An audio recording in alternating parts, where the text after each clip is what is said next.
If there is such a thing as beginner's luck, then surely 3-year-old James Hyatt has it. The little boy went metal detecting for the first time and found a buried treasure worth $4 million. It's every kid's dream to find buried treasure, and that's exactly what happened to little James Hyatt one afternoon when his father took him metal detecting for the first time. However, it wasn't the first time for James' granddad, who had been searching for 15 years. James got a buzz after just 5 minutes, said Jason Hyatt, who is the father of the little boy. We saw a glint 8 inches down and gently pulled the object out. Dad was blown away.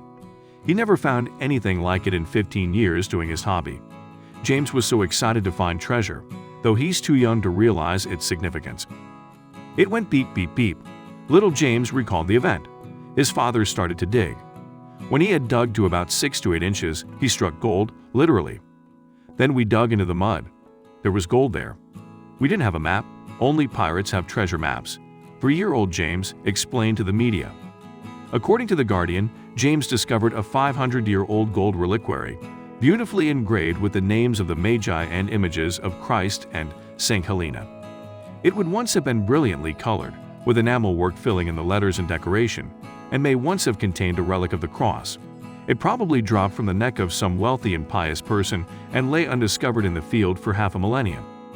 The little locket was jammed shut when found. After conservation work by Marilyn Hockey at the British Museum, the back panel slid open again for the first time in centuries.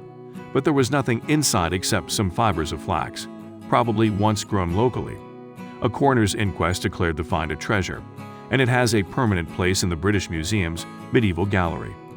According to CBS, while the estimated worth of the pendant was $4 million, the family received only $70,000 for their find. The money was paid with grants from the Art Fund charity and the Friends of the Museum. The money was to be shared between the Hyatts and the landowner. Given the imagery on the pendant, the contents were probably originally thought to be a piece of the true cross, which St. Helena found on her trip to the Holy Land from 326 to 328 AD, according to legend. Helena is often depicted holding the cross. On the back side is a veritable shower of blood droplets falling out of and over 4 incisions, and a cut heart symbolizing the 5 wounds of Christ. On 3 sides of the pendant are inscribed the names of the 3 wise men, Iaspar, Caspar, Melchior, Balthasar, in a lovely Lombardic script. The 4th side has a floral tendril similar to the ones on either side of Helena. The pendant is 1 inch wide and 1.3 inches long, which makes its rich decoration even more unusual and difficult to produce. Experts believe the engravings were likely enameled when the piece was new. That would have given the object a rich combination of colors on top of the precious metal, a popular style in late medieval jewelry. Only a very wealthy person could have afforded to buy such an expensive symbol of their pious dedication to the blood and wounds of Christ. The legend of St. Helena is widely accepted by archaeologists and historians. Even though little James' discovery did not hold a piece of the true cross, the pendant was designed for a noble woman to hold such a relic.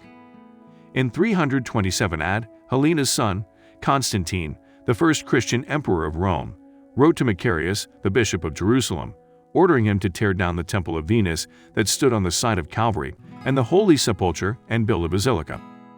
According to historians, Helena traveled to the site to begin excavating, which led to the recovery of 3 different crosses. However, with nothing to distinguish the cross of Jesus from the crosses of the 2 thieves who were crucified with him, Helena had a dying woman carried to the site so she could touch each cross in turn. After touching one of the crosses, the sick woman was instantly healed, which was taken as a sign that it was the cross upon which our Lord had died. For the Hyatt family to have discovered this pendant, which was designed to hold such a relic and is only one of 4 known, is indeed a rare find.